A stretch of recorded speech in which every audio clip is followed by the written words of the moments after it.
Salut la compagnie, c'est Jules Melon et aujourd'hui, pour un petit podcast qui va pas être petit du tout, je ne suis pas seul et on va parler d'une série ensemble, ce qui est très rare sur la chaîne.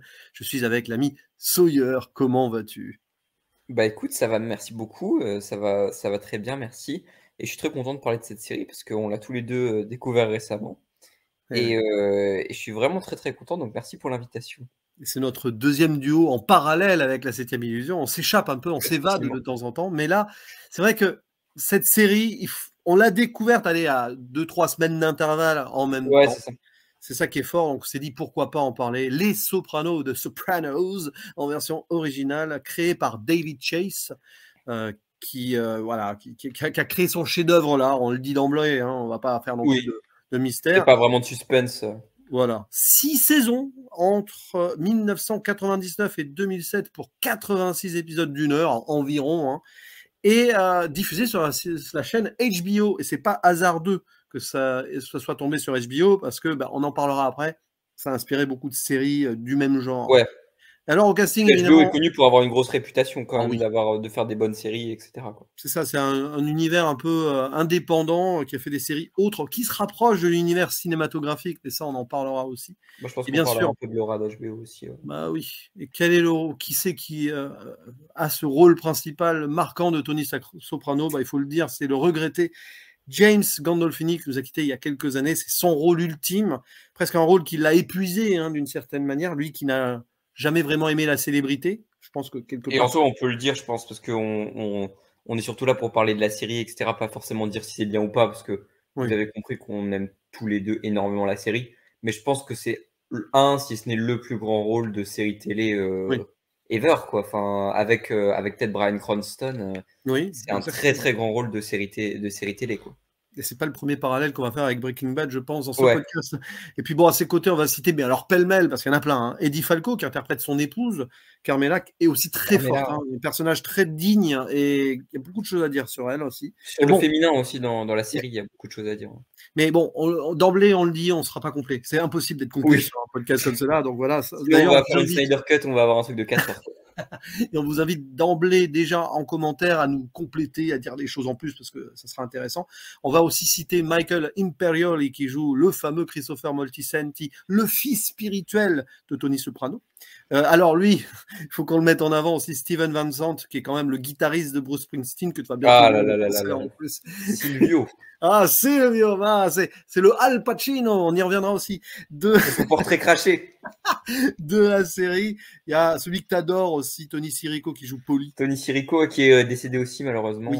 Ah, ben, il y en a quelques-uns qui nous ont quittés. Il y a aussi Frank Vincent, que vous avez pu voir dans Les Affranchis, et qui joue on va dire, l'ennemi mafieux de New York, parce que l'histoire se passe dans le New Jersey, mais New York, c'est pas loin. Et des têtes très connues aussi qui sont là. Mine de rien, Steve Buscemi qui apparaît à un moment à la 5e Ah saison. ouais, putain, c'est vrai.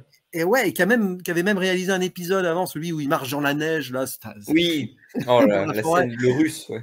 Ah, mais ça, on sent qu'il y a les frères Cohen qui sont pas loin, tu vois, c'est Ouais, très ouais, c'est vrai, c'est vrai. intéressant, ça. Et il y a aussi Joe Pantoliano avec une perruque. Oh, oh, oh, oui, c'est vrai ça. Oui, il joue Raph Cifaretto. Mais il y a tellement de personnages, voilà. Lorraine Bracco, bon, j'ai failli oublier Lorraine Bracco. Oh là là, ça aurait été Oh impardonnable là. de ma part, parce que c'est quand même le deuxième personnage très important dès le début, d'emblée, c'est la Bah, la psychologue. première scène avait été avec elle Et oui, et Gandolfini notamment. Jennifer Melfi, le docteur, hein. Here comes the Prozac. Voilà. Ah là là. Et d'ailleurs, bah, d'emblée, pour le petit synopsis, pour celles et ceux qui veulent connaître la série et en connaître, voilà, on va en dire un petit peu au début sans spoiler, mais c'est donc l'histoire de Tony Soprano, qui est un gangster très haut placé, hein, sorte de mafieux local, mais la mafia n'existe plus vraiment, enfin à un moment, bon, c'est un gangster, quoi, qui vit dans le New Jersey. Ça, c'est très important parce que David Chase lui-même était originaire de cet endroit. Et il a voulu un petit peu raconter cet univers, oui, c'est une Amérique autre, hein, mais c'est une Amérique profonde à l'est des États-Unis. Et donc, Tony Soprano, il doit gérer à la fois sa famille, donc son épouse et ses 2 enfants, qui sont adolescents à des âges différents, et sa famille professionnelle, hein, la familia, si vous voulez, puisqu'il en est plus ou moins le chef local. Et évidemment, c'est très dur pour lui de concilier les deux. Et donc, il fait un nervous breakdown, une panic attack, crise d'angoisse, dépression. Il va donc consulter un petit peu en secret une psy, parce que ça se dit pas. Faut pas, hein, parce que là, il montre de sa faiblesse. Si jamais il fait preuve d'être, voilà, de cette once de manque de force, il pourrait être en danger, même auprès des siens. C'est ça qui est C'est assez rigolo parce que je ne sais pas qui l'a fait avant ou après, mais oui. Si on va sur l'ère des films comiques avec Robert De Niro, bah d'ailleurs, le premier épisode qu'on a fait ensemble, c'était sur le cercle de confiance sur Meet the Parents. Oui. Mais on a eu avant Analyze This, Mafia Blues en France, en français, avec Robert De Niro et Billy Crystal notamment. Je sais pas si c'est pas la même année et tout, il faudra vérifier, mais c'est vrai que. Vérifier, ouais. Mais c'est vrai que on a le même pitch. Je crois que c'est un peu après. Voilà, on a ce pitch-là de départ, et donc forcément, on va suivre Tony en conflit avec les siens, avec sa famille, avec notamment son oncle, entre guillemets, junior, avec sa mère, surtout sa mère, hein, évidemment. Et c'est pour ça que le rapport aux femmes dans le film, petit lapsus, dans la série est assez ambigu par moments, il faut le dire. Et ben oui, on montre un milieu masculiniste et puis les femmes qui subissent, mais qui restent dignes à côté, qui vivent leur vie, qui essayent de garder leur famille unie. C'est un petit peu tout ça. Ça va être aussi intéressant de le comparer par rapport au personnage de Janice qui arrive à partir de la 2e saison et qui est du coup la sœur de Tony et qui a la manière aussi un peu de la sœur parce que j'ai revu le dernier Parrain hier, que je l'avais pas encore vu, honte à moi, mais qui est aussi un peu à la manière de la sœur de Michael Corleone, va prendre de l'ampleur et va presque gérer il va pas gérer un business, mais va s'imposer presque comme une espèce de figure assez imposante en fait dans la série, je trouve, presque mafieuse en fait. Ah ben oui, il y a un petit peu de ça. Et puis oui, comme tu l'as sous-entendu, Le Parrain, Les Affranchis, c'est aussi une série très cinématographique, pas forcément sur la réalisation en tant que telle, mais sur la narration, l'épopée. Et en plus, ça référence directement, c'est méta, puisque en fait, ces gangsters que nous voyons à l'écran ont connu Le Parrain et Les Affranchis. Il y a des citations tout le temps. Oui, il y a des citations. Silvio. Mais pas seulement, parce que c'est une vraie série cinéphile, hein, parce qu'on a aussi Gladiator qui est référencé. Oui, et des vieux films, beaucoup de vieux films. Ouais, et même, je crois que, bon, c'est pas vraiment un spoil, on peut le dire, il y a un caméo de Martin Scorsese, je crois, dès les premiers épisodes. Alors, il y a plein de caméos. Il y en a plein. Et il y a Lauren Bacall, enfin, il y a plein de gens très connus. Peter Bogdanovich. Emmanuel Miranda, à un moment donné aussi. Peter Bogdanovich, non, que tu voulais citer, je pense pas. Ah, peut-être, ouais. Le docteur, à un moment. Puis tu as même Robert Patrick. Ouais.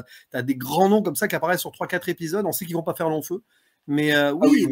C'est une série qui cite et qui, en fait, joue le jeu de. Voilà, il y a eu ces films de gangsters avant qui, souvent, d'ailleurs, ont tiré une fausse gloire malgré eux, avec une sorte de culte d'un truc pas forcément réaliste où on ne sait pas trop. Et là, en fait, ce que fait David Chase avec cette série, c'est qu'il ancre les gangsters de la fin des années 90, début 2000 aux États-Unis, dans la vraie vie de tous les jours. J'ai même envie de dire, première analyse vite fait comme cela, que ça remet le gangster dans la population, là où le Parrain, bon, les Affranchis c'est un peu différent, mais surtout l'épopée, le Parrain les mettait un petit peu higher than life, quoi, au-delà de. C'est vraiment intéressant ça, ce que tu dis justement, parce que c'est aussi un conflit d'époque, c'est-à-dire que moi, je sais que le Parrain 3 est pas vraiment aimé par rapport aux 2 premiers, mais je trouve que c'est un film qui est assez passionnant parce qu'il traite vraiment de la faiblesse et du vieillissement de tous ces personnages-là. Mais il traite aussi de la fin d'une époque de mafieux et de la fin de l'époque des mafieux très classe, très chic, etc.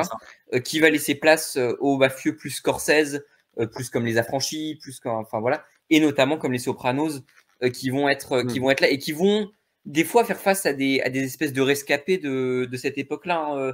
Le personnage de Johnny, notamment, ça va être un personnage qui va être très old school et très un peu classe entre guillemets. Enfin, c'est aussi quelque chose que je ressens comme ça.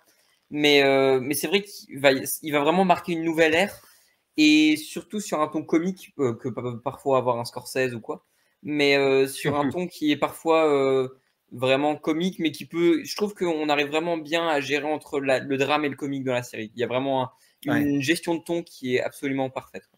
Et tu fais bien de citer les Affranchis là en avant aussi dans cette analyse avec le Parrain 3 qui sont sortis, je crois, la même année, hein, si j'ai vaguement un doute comme ça, début des années 90.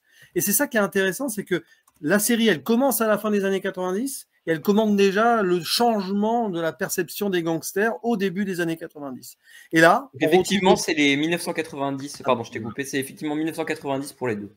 Et du coup, c'est là qui est c'est intéressant parce que là, on passe dans c'est le turn out of the century. On va rentrer dans le 21e siècle avec eux. Et justement, ça commande cette Amérique de l'époque avec cet héritage, parce que ça parle d'héritage. Hein. Ils sont tous là. Ça, on développera peut-être un peu plus après, mais ils sont tous là un peu par force, parce que leurs parents étaient là, etc. Alors, ils prennent plaisir à faire leur truc par moment, parce que c'est une bande de potes, mais on sent quand même les dilemmes moraux derrière, et que, bah, justement, à travers le personnage de Tony, à certains moments, c'est le questionnement de est-ce que ce qu'on fait, c'est ce qu'on veut vraiment faire. Et on y reviendra parce qu'il y a évidemment des grosses symboliques avec certains personnages, notamment les 2 dernières saisons. Et c'est là qu'on voit que le mal qu'il y a en lui, même s'il a l'air d'être assuré, etc., même face à sa psy, hein, on voit que derrière, il y a la fragilité d'un homme qui commence à avoir cette rupture physiquement. Enfin, après, les crises d'angoisse, ça vient du cerveau et ça atteint ton corps. Hein. Oui, bien évidemment. Et donc, il va y avoir ce crescendo-là avec une magnifique écriture, non pas uniquement sur Tony ni sa famille, mais pratiquement sur tout le monde. Il y a des personnages qu'on va voir que sur un arc de quelques épisodes. Et ben, il y a quelque chose derrière. Et c'est ça qui fait la force des Sopranos. Et je pense qu'on peut commencer là-dessus. C'est que c'est la première vraie série sous forme de film en plusieurs épisodes, en fait. C'est quasi une expérience narrative cinématographique sous forme de rendez-vous hebdomadaire. Je pense qu'à l'époque, c'était un épisode par semaine, si je ne dis pas de bêtises. C'est ça, ouais. Et donc, au-delà des clins d'œil cinématographiques, oui, bien sûr, on est content quand on voit Silvio citer Al Pacino dans Le Parrain 3, plusieurs fois. En plus, ils s'en amusent ensemble. C'est-à-dire que la série s'en amuse, mais entre eux, entre potes, ils s'en amusent. Oui, c'est-à-dire qu'on a des vannes sur ses portraits crachés, enfin, les trucs comme ça. Quoi. Et puis, mais il y a l'écriture nouvelle. Est-ce que, selon toi, première question comme ça, c'est la première grande série d'un nouveau genre? Parce que je pense qu'on peut le dire. Vas-y. Non, mais je pense qu'on peut le dire. Il y a eu Six Feet Under à la même époque qui a aussi déployé quelque chose. Et je pense que c'est grâce aussi au succès des Sopranos en parallèle. Mais là, on a une autre forme de série ici qui va inspirer, évidemment, on peut citer au hasard Breaking Bad. Au hasard, hein, mais vraiment. On parlera dans spoiler de certains épisodes ou même scènes qui font penser vraiment à Breaking Bad. Quoi. Avec l'anti-héros, c'est l'une des premières séries qui met un anti-héros, on le voit faire des choses bien graves. Mais c'est vraiment intéressant parce que ce que tu dis, c'est que pour moi, la télévision, en fait, c'est un média qui est très particulier. Parce que contrairement au cinéma qui avait, qui a évolué, hein, évidemment, mais qui dès le début avait quand même l'intention de faire des grandes œuvres, etc., qui plaisaient au plus de gens et qui étaient vraiment fortes, tu vois, cinématographiquement.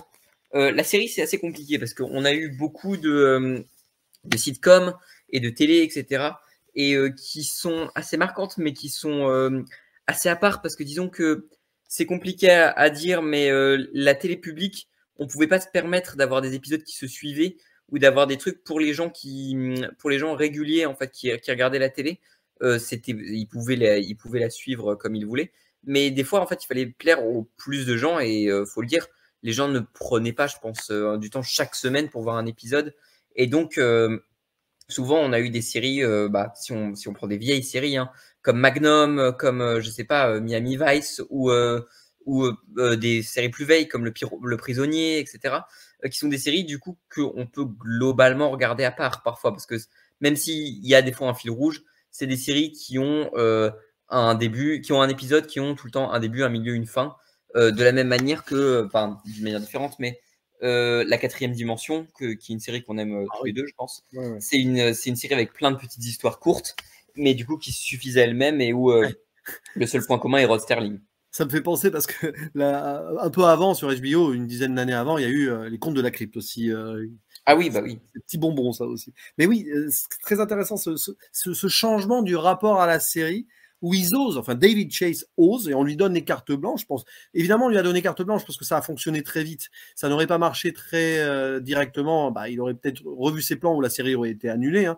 Mais il a réussi à faire des épisodes qui prennent leur temps. C'est-à-dire que parfois sur un épisode, des moments forts où il va y avoir des choses qui vont faire avancer l'intrigue, entre guillemets, ouais, ça va être réuni en 5-10 minutes. Et à côté, on prend le temps des dialogues, on prend le temps de voir la vie, que ce soit mafieuse. Mais c'est ça qui est assez balèze, parce que du coup, c'est vu qu'il y a plein de choses qui arrivent et des fois plein de choses qui sont un peu petites et que les arcs, des fois, ont un début, un milieu, une fin dans le même épisode. Parfois, quand il y a quelque chose qui est signifiant, très important, très impactant pour le reste de l'histoire, arrive, on est vraiment choqué. Il y a vraiment des gros passages où on fait ah oui, d'accord, vous êtes allé jusque-là, quoi. Il y a vraiment un moment vraiment marquant, notamment dans les dernières saisons sur certaines morts de personnages, les derniers épisodes. Il y a un personnage en particulier auquel je pense qui est vraiment super impactant. On s'attend pas du tout à ce qu'il meure, surtout à ce moment-là. Et on joue vraiment bien avec ce côté-là. Et notamment, il y a aussi un vrai problème avec le fait de faire des séries feuilletonnantes comme à l'époque. C'est qu'on a du mal à développer des personnages, à les faire évoluer et à les faire avancer parce que du coup, évidemment, les épisodes sont à part. Donc, ils sont pensés pour que le public les regarde à part. Et Les Sopranos, ça va être passionnant parce que c'est une série qui va faire évoluer ces personnages, mais qui en même temps va leur refuser l'évolution. C'est-à-dire, mais dans le bon terme, parce que c'est une série qui va empêcher les personnages d'avancer et d'atteindre leur but. Et je pense qu'on en parlera en partie spoiler sur la fin de la série notamment. Ouais, et puis tu as ce pattern nouveau d'épisodes qui prennent leur temps, etc., et qui n'épargne pas le spectateur, déjà, sur le fait de capter son attention. Là, il faut pas trop faire. C'est piège, parce qu'un épisode des Sopranos, des fois, tu pourrais te dire que tu vas faire autre chose à côté et tout. Non, non, non. Attention, si tu te laisses surprendre, tu vas louper pas mal de trucs et de petits détails. Et en plus, ça ne ménage pas ses personnages. C'est-à-dire que, à l'instar de quelques années après Game of Thrones, encore un produit HBO, eh bien, tout le monde peut mourir. Personne n'est à l'abri jusqu'au bout. Et ça aussi, c'était presque nouveau à l'époque. C'est vrai que c'est un vrai choc. Il y a un truc, mais comme Game of Thrones, tu as raison, qui a joué là-dessus hein, en tuant des personnages très, on va pas spoiler Game of Thrones, mais en tuant des personnages très importants dès la première saison où on nous les présente comme des personnages principaux. Là, c'est vrai qu'il y a des personnages, alors peut-être moins sur des gros personnages, etc., comme Tony ou autres, mais c'est vrai qu'il y a des personnages où on va poser des choses, notamment dans la saison 2. Je sais pas si tu vois de quel personnage je veux parler. Dans la saison 2, on va poser des choses, on va un peu les laisser de côté pendant toute la saison, et dans le season finale, on va y revenir et on va créer une espèce d'attente et de tension par rapport à ça, et c'est vraiment quelque chose que je trouve exceptionnel à ce niveau-là, pour le coup. C'est ça, c'est que de toute façon, on pourrait développer tellement d'arcs là, qu'il faudrait en faire, je sais pas, 2 heures de podcast pour chaque saison, quoi. Ah Mais oui, évidemment. revenons à cette dualité. Alors, la dualité de Tony, parce que en fait, on le voit presque tout autant avec sa famille qu'avec ses potes et avec ses rivaux. Et justement, toute la complexité est d'emblée présentée, alors sous forme presque pseudo-comique, hein, quand on le voit. Bon, chez Sapsi, c'est à moitié drôle, mais pas drôle. On sent quand même qu'il y a le drama déjà qui se met en place, mais aussi tous les matins quand il va chercher en peignoir son journal à moitié dans le coltard, on sait qu'il a trompé sa femme la veille, sa femme est plus ou moins au courant. Donc, et puis les enfants alors il y en a un, le plus jeune au début n'est pas au courant, puis la fille elle fait semblant de pas savoir, mais elle sait. C'est d'emblée on nous place ici là, cette famille bourgeoise qui a rien, vraiment rien pour se plaindre, hein, mais on sent l'impossibilité pour eux de vivre cette vie tranquille. La quête d'un bonheur illusoire en famille, impossible, ce qui est presque un paradoxe, puisque techniquement, ils fondent leur business sur la famille aussi, sur des familles. Oui, c'est vrai. Et tu as l'impression qu'ils se voilent la face de façon perpétuelle, Tony Soprano, dans la série. Enfin, évidemment, jusqu'au moment où il va ouvrir les yeux sur pas mal de petits trucs.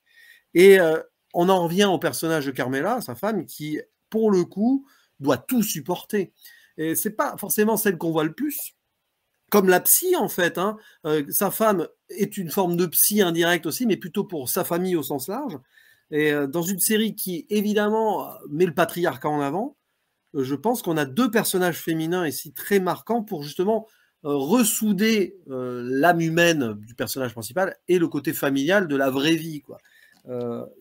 Parce que pas mal de gens pourraient citer cette série comme étant trop un peu machiste, tu vois. Ça serait Oui, facile bien sûr. dans ce piège, surtout que certaines femmes malheureusement subissent beaucoup. Et tu parlais aussi de la sœur là, qui elle a la poigne. Elle pour le coup, c'est vrai que elle Bah, se il y a, rêverait, elle se il y a rêverait presque. notamment une mort de personnage qui est liée à elle, qui est Oui. vraiment mais presque drôle au niveau de l'humour noir, quoi, vraiment. Enfin, Ah non, mais elle est à fond dans le truc. C'est une forme de gangster par procuration aussi, mais c'est la sœur de Tony.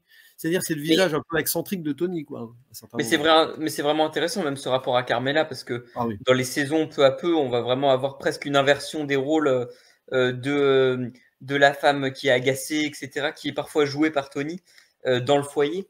Et même sa famille, des fois, mais tout est dans les actions des personnages et dans la manière de les portrayer. Sa famille est parfois montrée en fait comme une famille de mafieux aussi parfois, notamment dans la dernière scène, la toute dernière scène de la série.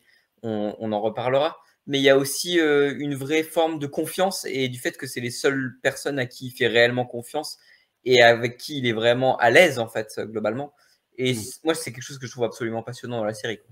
Et puis, de toute façon, d'emblée, le décor est planté dans cette villa pseudo-bourgeoise et tout. C'est donc une famille qui vit son rêve américain, mais bercée d'illusions. Je pense que là aussi, on pourrait qualifier parfois la série d'assez conservatrice. Enfin, ça joue là-dessus, parce que on voit, ils sont tous très républicains dans le New Jersey, là, et très, oui, il y a du racisme, il y a de l'homophobie, il y a tout ce que vous voulez. On est quand même dans les gros clichés là-dessus.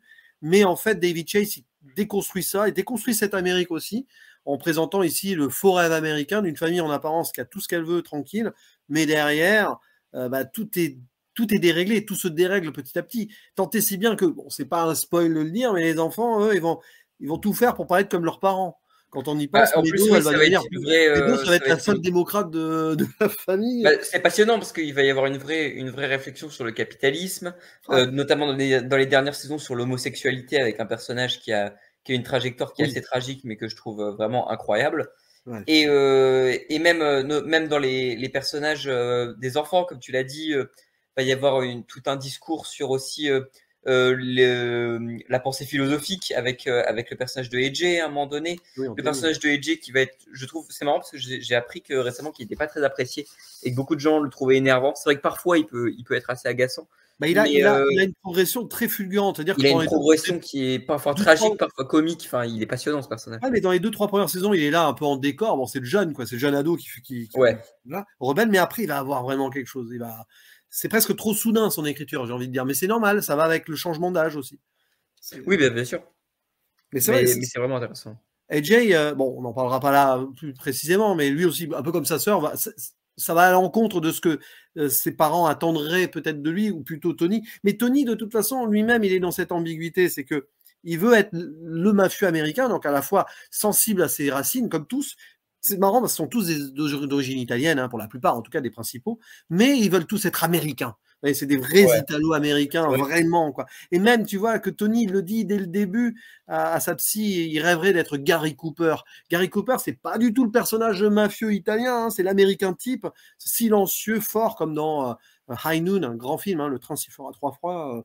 Il veut être ça, mais Tony, c'est l'inverse. Comme on l'a dit, il y a un vrai rapport au cinéma, hein, même dans, par rapport à La vie est belle, ouais, c'est ça. Enfin, il y a beaucoup de.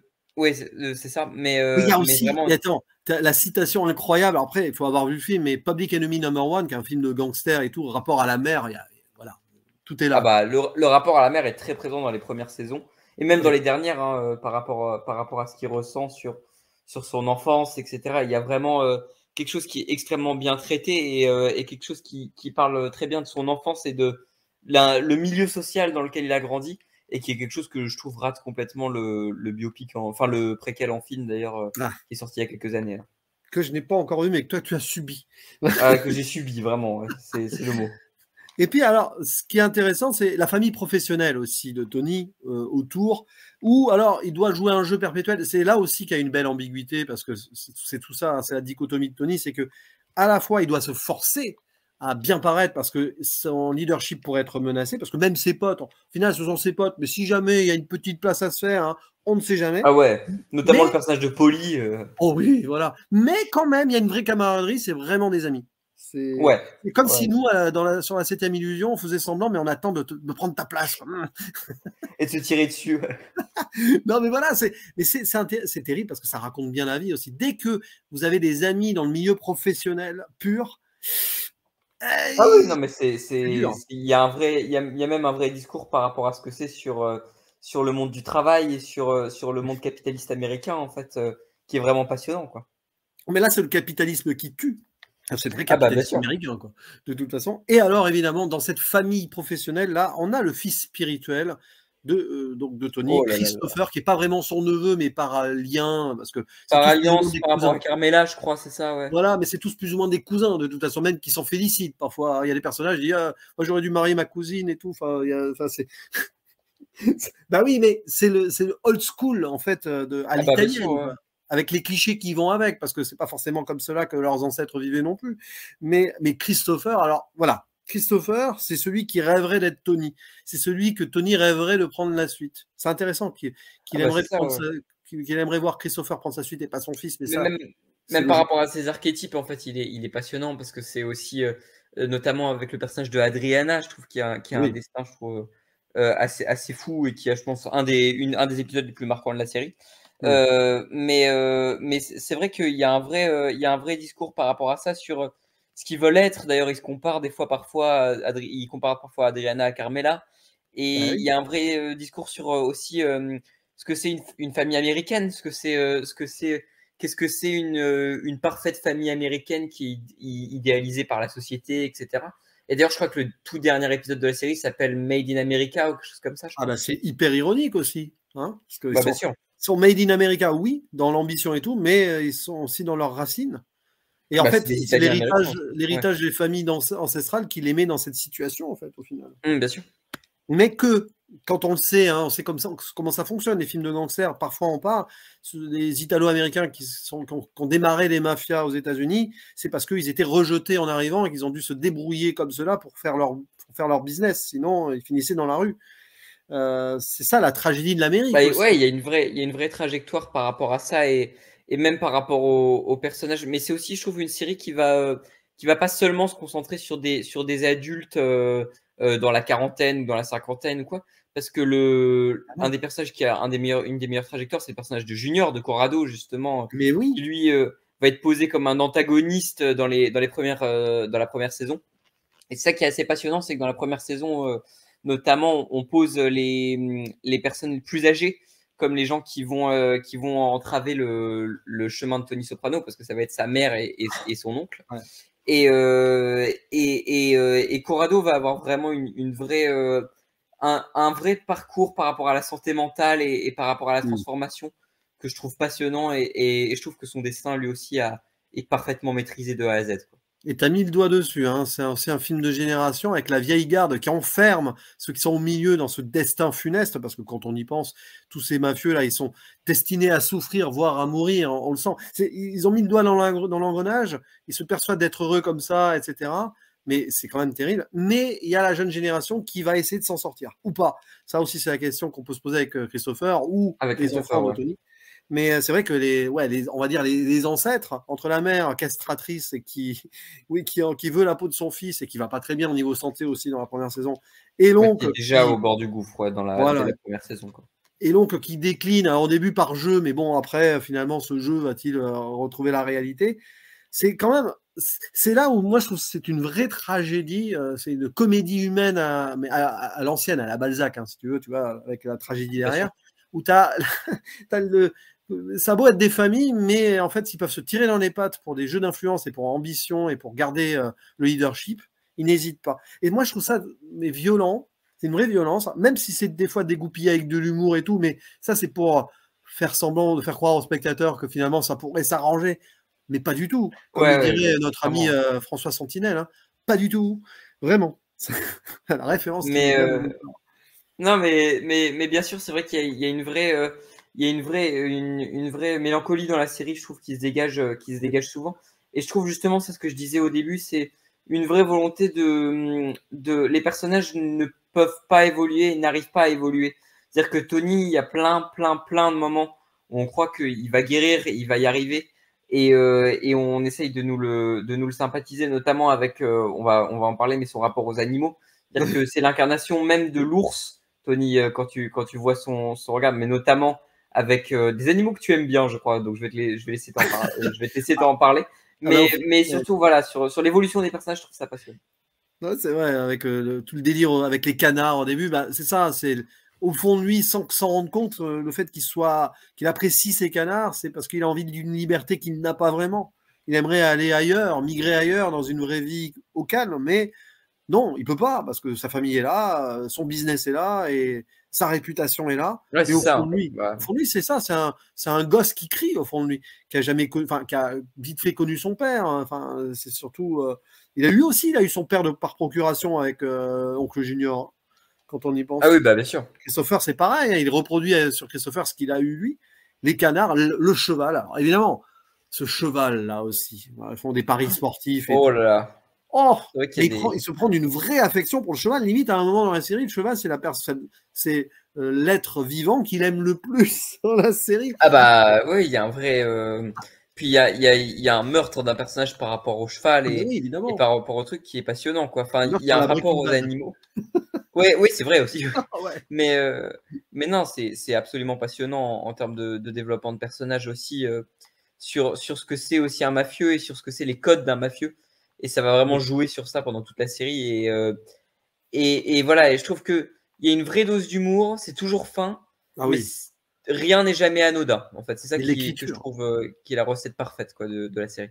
Écriture des répliques et tout, dans certains moments de camaraderie et tout, mais aussi composition de certains plans dans des scènes clés. Voilà, il y a des Ah ouais, moments, ouais. même c'est ça, dans le phrasé, dans ce que disent les personnages, il y a des situations très fortes. Par exemple, un moment avec un membre, alors plus ou moins d'une famille juive de gangsters et tout, qui lui renvoie cette idée comme quoi les Juifs ont résisté face à l'Empire romain.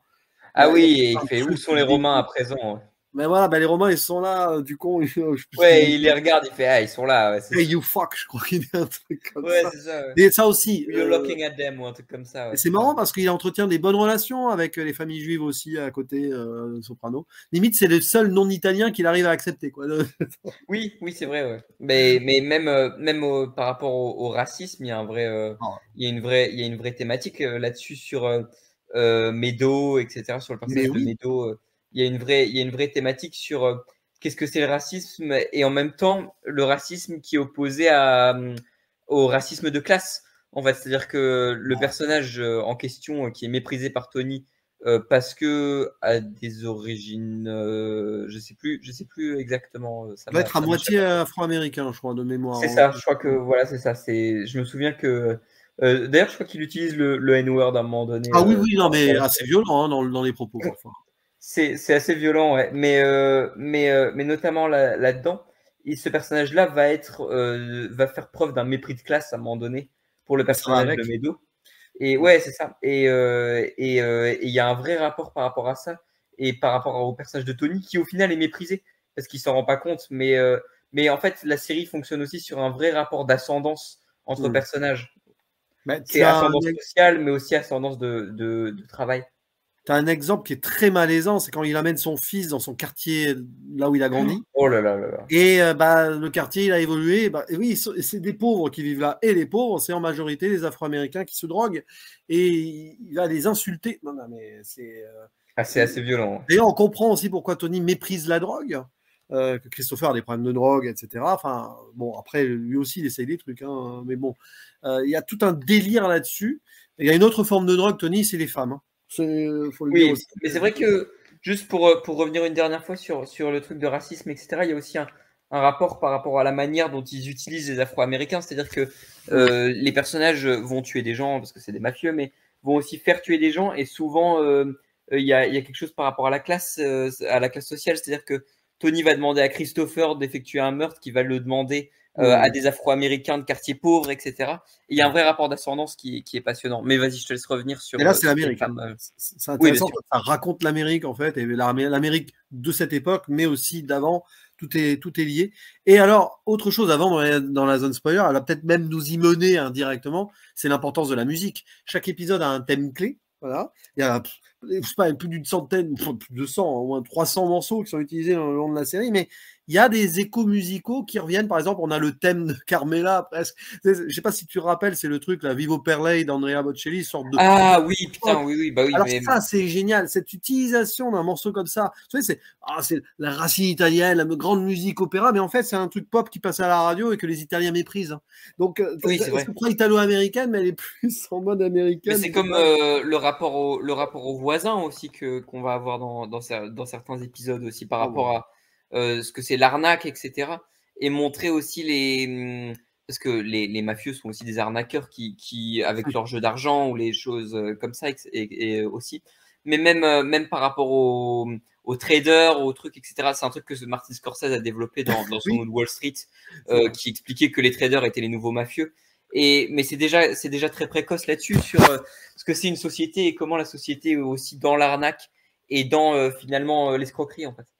Ouais, et puis bon, tous ces thèmes musicaux et des trucs qui sont extraordinaires, qui racontent aussi l'Amérique, hein, évidemment, hein, avec 2 morceaux de Journey dedans. Mais ça, on va peut-être Ah là pas là. trop en dire, mais il y a pas beaucoup d'artistes ou groupes qui reviennent 2 fois, je pense. Mais il y a peut-être un truc qui est pas anodin. Il y a du Pink Floyd, il y a beaucoup de standards américains, évidemment, de toutes les époques. Il y a du Sinatra aussi, je crois, à un moment Bah oui, donné. ah bah évidemment, ah bah évidemment. Mais il y a même Nancy Sinatra, la fille de Frank Sinatra, qui fait une Ah apparition dans son bah. propre rôle en tant Ah que oui, c'est vrai. plus ou moins petit ami d'un des mafieux, n'importe quoi. Mais Oh ouais, là là là, c'est elle a une autodérision parce que son père a traîné avec la mafia, hein, Frank Sinatra, c'est connu. oui. Donc c'est très amusant, ça. Il y a plein de des références comme ça à la pop culture, à l'art, à tout ce qui est artistique américain avec des gens qui viennent jouer leur propre rôle. Lorraine Bacall, c'est sa dernière apparition avant qu'elle meure, là, je crois, dans cette série, où elle se fait Oui, taper dessus. bah, C'est affreux. mais ouais, bien sûr, mais ça, c'est assez, c'est assez dingue. Mais Lorraine Bacall, notamment, je crois qu'on parlera d'un truc en spoiler par rapport à elle, mais c'est sa dernière apparition. C'est Oui. bien la mère, Lorraine Bacall, si je dis pas de Non, non, conneries. non. Lorraine Bacall, elle apparaît qu'une fois vers la fin, mais c'est son dernier Ah oui, rôle. pardon. Je pense qu'elle n'est pas décédée de suite après, mais après, je crois qu'elle est plus réapparue dans D'accord. la fiction. Parce qu'il y Mais a, oui, parce que l'actrice moi, qui joue j'avais la une mère meurt en interrogation. cours de route. Ouais. Ouais. Bah voilà, je pense que c'est pas vraiment un spoiler, sachant que voilà, c'est un peu attendu. Mais le personnage de la mère, est-ce que tu penses que c'était prévu déjà à ce moment-là de la tuer Oui. à ce moment-là, Et c'est ça qui est ou est-ce que terrible. c'est inattendu? C'est un peu Parce le que destin. Bon, allez, allez, on rentre dans la zone spoiler. vas-y, Comme ça, allez, on parle, on on parle de reparle mieux. spoiler, c'est parti. Mais je pense que même si c'était plus ou moins prévu, enfin, du moins peut-être au cours ou à la fin de la saison 2, mais du coup, elle est décédée, malheureusement, l'actrice, entre les 2 Ouais, paix à saisons, son hein, âme, ouais. grosso modo. Et ils ont dû Oui, conclure c'est sur ça. Ouais. Narc en réutilisant des images tournées un petit peu façon Et ça, Gladiator. ça se voit un petit peu, hein, notamment, Ouais, ça se voit un ils petit avaient fait la peu. même chose à la même époque avec Gladiator, où un des acteurs clés était mort et ils ont réutilisé de façon numérique et tout Bon, pour on le le voit jeu. dans une scène, on la revoit une seule scène avant qu'elle meure dans l'épisode, et Ouais, ça se voit un petit peu sur son utilisation et sur son truc, etc., dans le numérique. ouais, Mais c'était, ouais, c'est un peu un choc, parce que bon, à ce moment-là, le personnage de Lydia, ça fait assez longtemps quand même ouais, qu'on s'en est séparé, parce qu'on la revoit plus, même à partir de la fin de la saison 1, on la voit beaucoup, beaucoup moins. ouais, ouais. Mais c'est vrai que ça fait un peu un choc, c'est assez impactant. Et notamment au niveau de ce rapport maternel, etc., et ce rapport à la mère, qui est toujours très. Bah, parce que s'il y a la série aussi un rapport très italien, etc., et un rapport à la mère et au respect de la mère, etc., qui, Ouais. qui, va être, euh, qui va être très important. Et donc là, même cette tête-là qu'il a détesté dans les dernières années de sa vie, il est assez impacté par ce truc-là. Et c'est quelque chose qui va revenir, notamment par rapport à son rapport à son père, sur les révélations qu'il fait par rapport à son père aussi dans les saisons d'après, quoi. Et puis ça rappelle aussi le personnage de la mère de Polly à la fin. Il apprend que sa mère c'est une nonne en fait et il rejette Ah oui, bah celle oui. qu'il croyait être sa vraie mère. C'est affreux. Hein. C'est Ah, c'est assez triste, ouais. C'est plutôt triste, ouais. Mais alors, pour en revenir, j'aime bien commencer les zones spoilers par la fin, c'est amusant. Ah Comme ça, on ouais, peut bah écoute. remonter tel le saumon la rivière ou tel le mérou. À un moment, il y a des rêves de mérou, de poisson. Là, Ah là là, bah on parlera de ça du coup vers la fin, vu que c'est un des premiers spoilers de la série. Mais ouais, alors la toute fin, une fin qui a surpris, une fin qui a déçu, un petit peu à l'image de la fin de Lost, qu'on ne va pas spoiler ici si vous n'avez pas vu la série Lost. Voyez la série Lost, c'est important, Et c'est qui est capital. exceptionnel. Et c'est pourtant, comme la fin de la série Lost, ici, la toute fin est exceptionnelle. Alors, je parlais de Journey tout à l'heure, un groupe de hard rock américain. Il y avait déjà un épisode qui se terminait avec du Journey, Wheel in the Sky, je crois que c'était le titre, où on voyait Tony et son fils sur un bateau où un autre personnage est mort aussi. Voilà, hein, Bah bref. on en reparlera du coup. Voilà, Pussy. Et là, voilà, illusion de liberté avec son fils, connexion père et fils et tout, avec Journey. Et après, on réutilise du Journey pour le dernier épisode, le morceau, évidemment, Don't Stop Believing, qui se transforme en Don't, à la fin. Ah oui, bah oui. Parce qu'il faut stop believing, hein. Il est mort, Tony Soprano, hein. C'est ça le message. Bah, c'est aussi ça, c'est qu'il y a aussi un vrai rapport par rapport à cette phrase et à cette chanson. C'est que c'est Don't Stop Believing. Alors, en fait, je sais qu'il y a eu énormément de débats sur est-ce que Tony Soprano est mort ou non. Bien En sûr. vérité, je pense je pense qu'on s'en fout un petit peu, globalement, parce que c'est la fin de la série et que pour Oui. moi, les morts des personnages sont impactants, mais globalement, on s'en fiche un peu quand c'est les dernières saisons parce que on reverra plus jamais ces personnages de toute manière, tu vois, à moins d'avoir une suite. Wink wink, les Many Saints of Newark. Mais globalement, je trouve que la série a une vraie force de ce niveau-là, c'est que Tony Soprano est mort, c'est sûr. Le fait est que Don't Stop Believing, c'est aussi sur son développement de personnage. Parce que moi, j'ai regardé beaucoup de vidéos analyses, etc., parce que ça m'intéressait et ça me passionnait. C'est que le personnage de Tony Soprano quitte sa psy, va rester dans le mob et globalement va finir en prison s'il ne meurt pas avant, parce que il va mourir là, c'est pratiquement sûr. Mais s'il survit par chance, va finir en prison parce qu'il va avoir des procès, etc. Et il y a très peu de chances qu'il s'en sorte. Et en fait, Don't Stop Believing, c'est arrête de croire que ce personnage va évoluer, il n'y arrivera pas. Et d'ailleurs, dans cette scène, dans ce dîner, il y a le personnage de AJ qui a aussi une énorme évolution parce que qui va être très investi dans la politique, etc. Puis après, qui va tout lâcher dans le dernier épisode et donc qui va complètement détruire son axe de personnage et son évolution. Et ce personnage de AJ, du coup, qui a détruit son évolution, va le dire à Tony, qui a aussi détruit son évolution parce que il est revenu à ses normes de mafieux. Il va lui dire, mais tu t'avais dit qu'on était une famille unie, etc. Et de chérir ce que tu avais, etc. Et Tony dit qu'il s'en souvient pas. Et en fait, ça, c'est bon, je sais que tu aimes bien faire dans le désordre, mais c'est la fin de la première saison. Où il y a une vraie opposition de décor, notamment parce qu'on n'a pas parlé du personnage de Artibucco, mais donc la fin de la saison 1 se termine dans la tempête. Ouais, voilà, c'est ça, le cuisinier donc, et un des amis d'enfance de Tony qui est toujours là. Et le personnage d'Artibucco, voilà, qui a ce restaurant, le Vesuvio, et donc où il se réfugie dans le Vesuvio et qui, tu comprends qu'il va commencer à évoluer, qu'il va chérir sa famille, etc. à la fin de la saison 1, et qui là est opposé à cette espèce de dîner un peu sobre, etc. Et où le personnage, ouais, américain, c'est ça, bah, made in America, et où ce personnage est bloqué. Et il est bloqué dans les normes, et il est bloqué dans son évolution, et il ne changera pas. Et en fait, il est bloqué, donc tu ne peux pas. Et Don't Stop Believing, c'est aussi ça, c'est arrête de croire que ces personnages vont changer. C'est-à-dire que Carmela a abandonné sa vie, en fait, sa nouvelle vie, et a accepté de se soumettre à Tony. C'est terrible, hein, mais c'est ça la vraie fin. Elle n'a pas voulu divorcer, elle est restée. Ouais, c'est ça, ouais. Meadow qui voulait se battre pour le droit des personnes noires et explique à la fin à AJ de manière assez ironique. Mais tu comprends, nous les Rital, on est ceux qui subissent le plus de racisme au monde. Et enfin, on a aussi forcément Tony qui voulait se sauver, etc. Mais qui n'y arrive pas et qui ne peut pas. Et c'est assez tragique parce qu'il veut, mais il n'y arrive pas. Et c'est pour ça que la psy le vire à la fin. Notamment, et qui lui dit qu'il ne peut pas être soigné. Et donc, ces personnages ne peuvent plus évoluer. Donc, pourquoi ce cut drastique? Notamment, déjà pour ne pas montrer sa mort, mais surtout parce que ça ne sert plus à rien de suivre ces personnages. Ils n'ont plus rien à raconter et c'est des boucles. Ils vont tourner en rond et ils n'ont plus aucun endroit où aller. Donc, ils sont perdus, en fait. Ah, mais c'est ça. En plus, ils sont perdus dans une boucle depuis le début, cette boucle de bien paraître, être mafieux, et voilà, etc. Bon, voilà. Et c'est vrai que cette fin, en plus, avec 10 secondes de fade out, enfin, même pas, de cut au noir direct. Ah ouais, cut to black, même avant que les génériques arrivent et tout. C'est ça. Et silence, don't. C'est-à-dire, le terme est là, le mot est lâché. Et c'est vrai que le Stop Believing, mais je pense qu'il y a le message de David Chase aussi derrière, c'est que ne croyez pas, n'allez pas croire qu'il a peut-être survécu derrière et tout. Oui, c'est clair. On voit d'ailleurs le tueur qui rentre, qui va aux toilettes. C'est clair. En plus, mais comme certaines personnes, si on fait une transition, même comme certaines personnes pensent que Silvio a survécu, alors que globalement, soit il est mort, soit il a fini dans un coma artificiel, quoi. C'est ça, le fameux coma dont on parlera après pour Tony.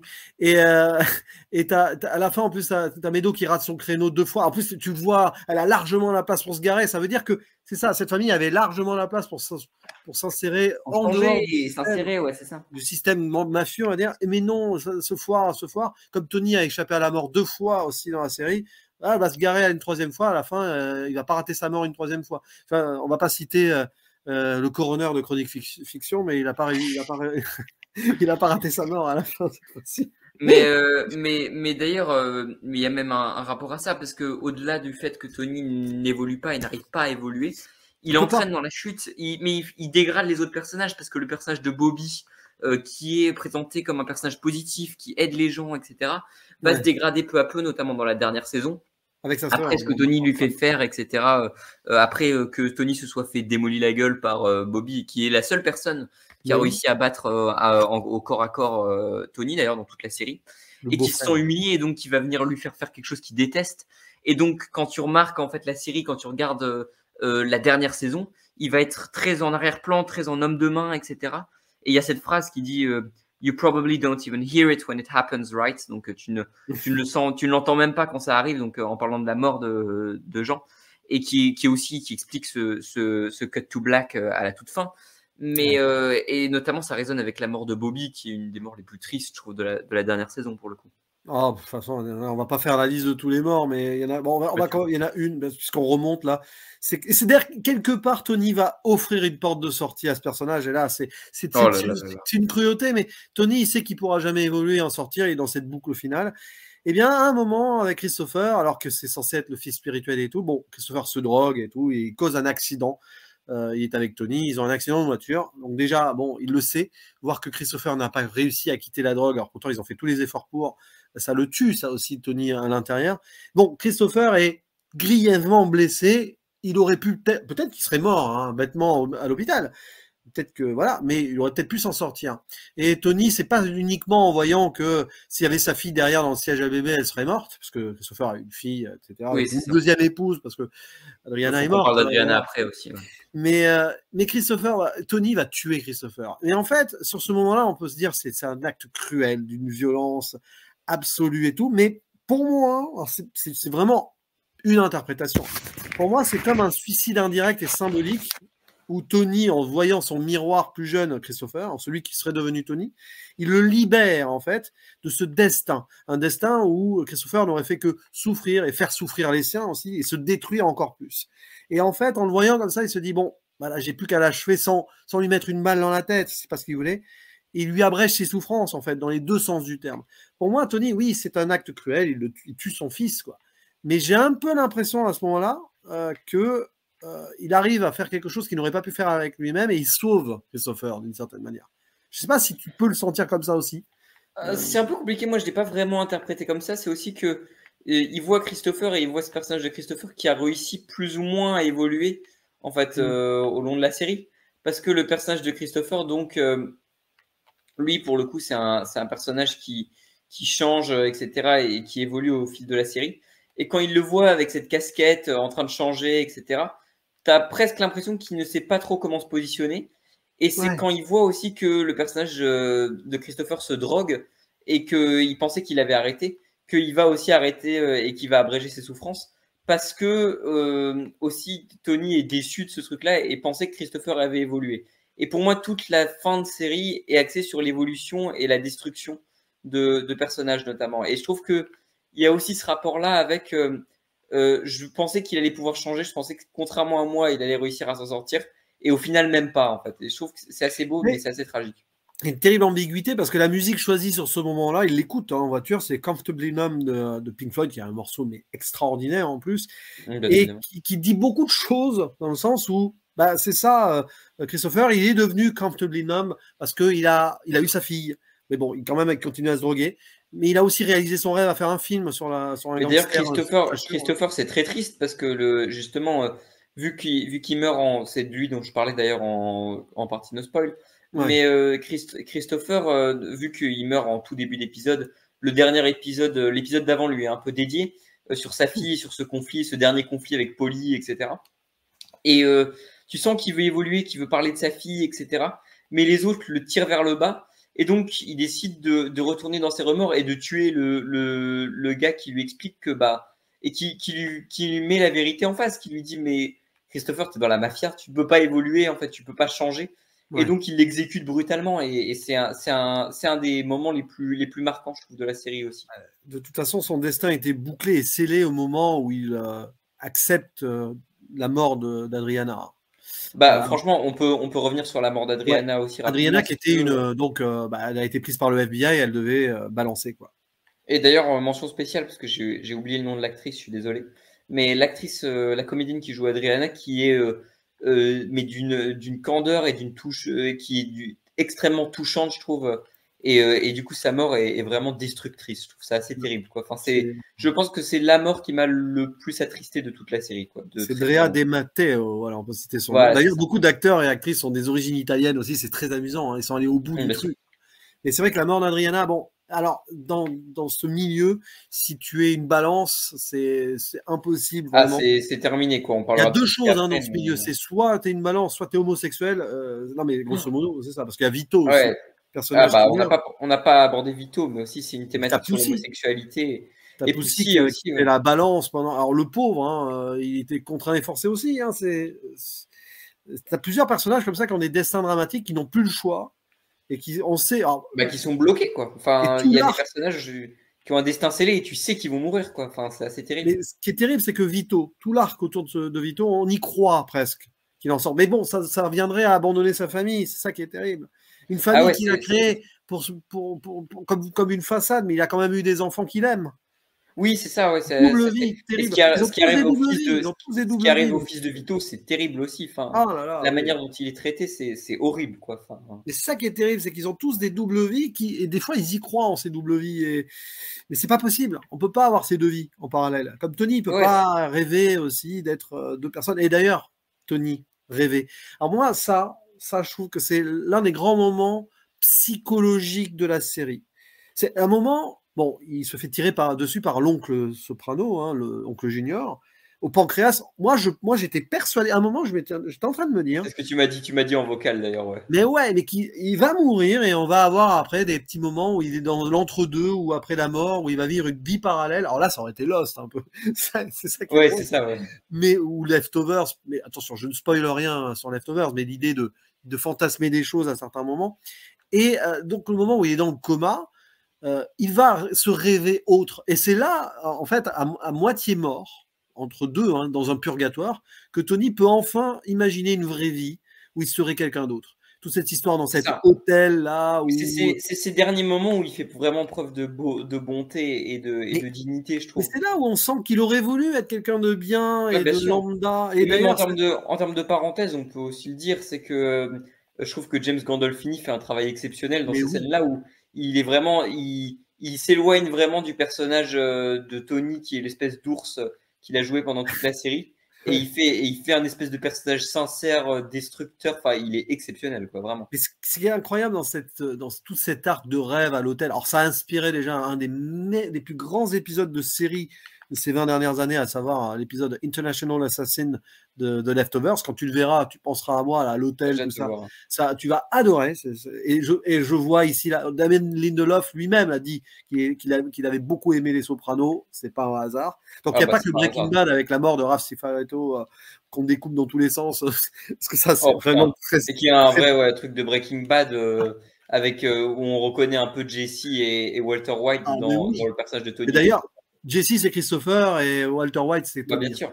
Et puis alors, cette idée de le mettre dans un coma, avec l'idée aussi de relier ça avec le livre des morts, le bardo tibétain. On voit des moines tibétains, c'est presque frontal. Même Gaspard Noé reprendra cette idée dans Enter the Void. Donc c'est très amusant de voir des parallèles entre des œuvres qui n'ont rien à voir entre elles. Mais oui, l'idée de fantasmer quelque chose là où on fait le bilan. Et donc la série devient presque spirituelle, mais c'est une série spirituelle dès le début avec les canards. De toute façon, je suis désolé, mais je reviens toujours avec les canards. Mais c'est là où c'est la force des Sopranos, c'est qu'on a même une scène de délire plutôt. Je sais pas si c'est la saison 5 ou la saison 4, je sais plus. C'est là où il a la vision comme quoi Poussy était la balance avec les poissons là. Ouais, c'est ça, ouais. Où il se rêve aussi empereur romain.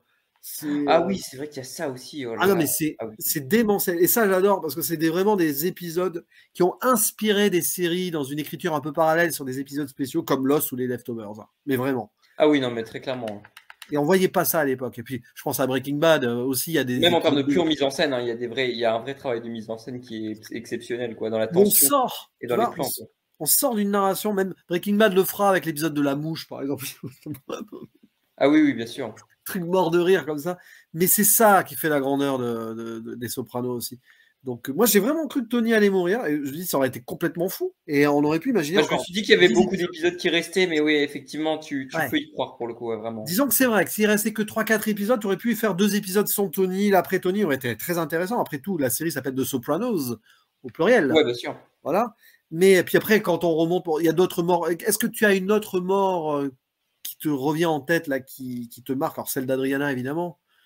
Globalement aussi, on peut parler, on n'a pas parlé de Tony B aussi, du Ah cousin oui. de Tony aussi, de Steve Alors, Tony Buscemi. B, il représente l'alternative impossible aussi. C'est-à-dire qu'il a fait de la prison, ok.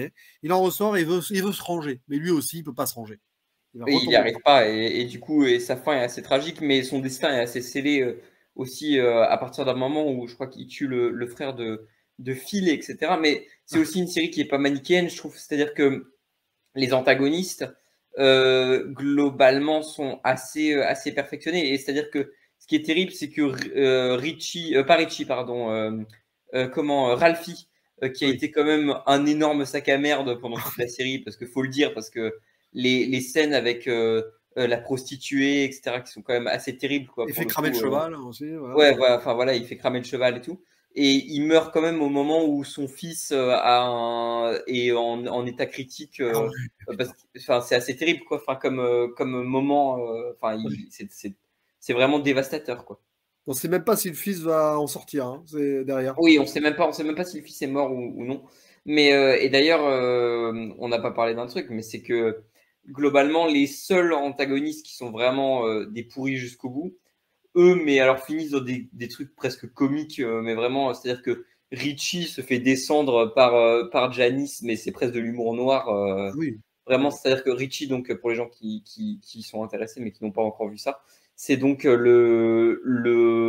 je sais plus, c'est pas le neveu ou le frère de Jackie, quelque chose comme C'est ça. Richie Aprile, donc. Richie April, ouais, c'est ça. Donc il est lié à Jackie, hein, je crois. Je crois bien qu'il est lié à Jackie. Je sais plus. Je t'avoue. Après ça. Mais bon, c'est un ancien. C'est ça. C'est le. Oui, c'est ça. C'est le frère de l'ancien parrain de la famille, quoi. Ouais, c'est ça, c'est bien ce que je pensais. Ouais, c'est Ouais. ça. Mais voilà, et lui donc se fait descendre d'une manière presque comique en fait dans cette scène-là. Et même celui qu'on veut nous présenter comme le grand méchant final, à savoir Phil Leotardo, lui pour le coup a un vrai parcours où il se fait à la fin, je crois il se fait écraser par la bagnole, après s'être fait descendu. Enfin, c'est assez gore, mais c'est assez drôle pour le Ah coup. oui, il se fait écraser le crâne et tout. Ouais, c'est ça, c'est assez gore et tout.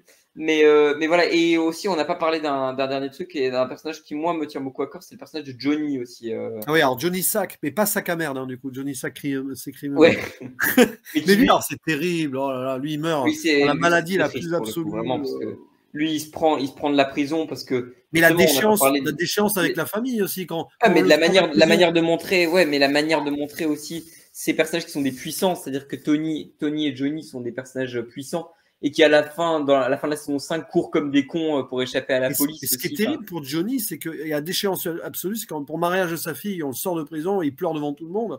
C'est la ah pire des ouais, humiliations pour lui. et après l'autre connard de fil derrière qui fait ah, il a perdu Non. tout mon respect ou un truc comme ça. Enfin, c'est assez destructeur quoi. Et le personnage de Johnny vraiment, enfin, je trouve que il est super parce que ça pourrait à chaque fois être un antagoniste, mais tu comprends ses motivations et pourquoi il fait ce qu'il fait. Et en même temps, tu comprends son envie de se faire respecter par Tony qui au final le considère pas vraiment en fait. Tony, il le méprise un peu quand même, tu vois. Ouais, mais tous ces personnages, la mort les rattrape d'une manière ou d'une autre. Alors, il y en a un aussi dont on ne sait pas, voilà, mais ce qui est terrible, c'est le personnage donc de Corrado, hein, Junior, Ah ouais, ouais, magnifiquement interprété par Dominique Chianese aussi, on n'a pas parlé de cet acteur, mais qui donc va vraiment régresser avec une sorte d'Alzheimer. Mais il y a une dernière scène où il y a presque une réconciliation. Enfin, Tony accepte de le revoir après qu'il lui ait tiré dessus quand parce même. que oui, au début, il veut absolument pas le voir. Il dit, bah, et même s'il y a une réconciliation, il Bah, n'aide pas son truc d'hôpital, il le laisse dans sa merde non, c'est où il pas est une totalement normal. réconciliation, c'est que en fait, il se rend compte que le junior qu'il a toujours connu, celui qui lui a tiré dessus, et tout, Il est il parti, n'existe quoi. Il plus. est Il est mort. mort. Ouais, Voilà. c'est bon. Et c'est terrible à la fin, c'est que voilà, et ben, il est mort en fait. Junior, il est pas mort à la fin de la série, mais il est mort en tant que Junior Soprano. C'est fini. Bien sûr. Et non, mais puis il y a Janice aussi, alors, ce personnage, voilà, qui on se demande ce qu'il adviendra d'elle après. Puis c'est pareil, elle, on comprend que sur les niveaux d'héritage, etc., elle va peut-être être en combat avec pas sa fille du coup, parce qu'elle est très jeune, mais ses beaux enfants. Mais c'est assez terrible parce que c'est un personnage qui avait trouvé sa voie et qui a trouvé une manière de s'installer avec Bobby. Et tu voyais qu'elle était heureuse après avoir galéré toute sa vie, etc., d'avoir abandonné son fils et d'avoir vraiment eu des vrais problèmes de santé mentale aussi. Et Janice, il y a une vraie tristesse qui se dégage d'elle, où tu comprends que elle va presque être en guerre avec ses petits-enfants, et c'est terrible quoi, comme truc, je trouve, à la fin. Et puis l'arc qui se finit sans se finir pour la psy, Jennifer Melfi. Donc, ah oui. Alors, elle reste digne jusqu'au bout, parce qu'on n'en a pas parlé, mais à un moment, elle va subir un viol. C'est horrible. Putain, oui. Ça a été dur pour l'actrice. Ça a été dur pour l'actrice. C'est un bon trigger warning, ça aussi. Mais alors, ce qui est intéressant, c'est qu'elle a le pouvoir, elle a l'arme possible. Si elle dit tout à Tony, lui fait son compte, au gars. Mais non. Ah oui, bien sûr. Elle va garder, elle va rester là-dessus. Elle garde sa dignité tout le long, quoi, vraiment. Ouais. Et pourtant, c'est difficile pour elle. Donc déjà d'avoir ce patient, mais aussi avec ses confrères là qui s'en amusent presque à un moment. Et pourtant, il est d'origine italienne aussi. Et c'est sa famille qui dit, voilà, il donne une mauvaise image des Italiens en Amérique. C'est intéressant, ça aussi. Parce qu'elle aussi, elle a ses origines-là. Elle aussi. Mais voilà, qu'est-ce qu'il adviendra d'elle aussi plus tard? Elle aussi, elle va vivre sa vie. Elle continuera. Elle n'est pas dans cette boucle. De toute façon, c'est l'un des rares personnages. Est-ce que Meadow et Jay s'en sortiront? C'est ça qui nous intéresserait, à la rigueur, s'il y avait un jour une suite. Mais j'espère pas du tout. Il y a eu ce préquel, visiblement pas terrible. Et si un jour, franchement, si tu veux, on en discutera un jour, mais ça sera pas aussi agréable, quoi. Je te le dis tout de suite, quoi. Mais si jamais un jour ils auraient envie d'en faire un film suite avec les enfants, non, je verrais pas d'intérêt en fait. Déjà, tuer la fin de la série. Déjà, il faudrait dire que Tony est mort, etc. Il faudrait vraiment laisser advenir de cette fin, quoi. Même si on sait. Je trouve que c'est très dommage de péter ça comme ça, quoi. David Chase, il a pas envie de. Alors, il a succombé pour le préquel, mais à la rigueur, le préquel était peut-être une bonne idée sur le papier. Ouais, mais déjà, le préquel, il y a des gens qui ont quand même osé dire qu'il fallait pas voir les Sopranos, etc. Alors, vous n'êtes pas obligé de voir les Sopranos, mais sachez que, on en spoil, mais que le début des Sopranos spoil complètement la mort de Christopher et le fait que Tony l'a tué. Et ça va t'énerver, je te le dis. Sache que ça commence du coup au cimetière comme ça, et ça commence sur la tombe de Christopher, et ils ont repris Michael Imperioli, mais seulement en voix off, et c'est Michael Imperioli qui raconte tout le film.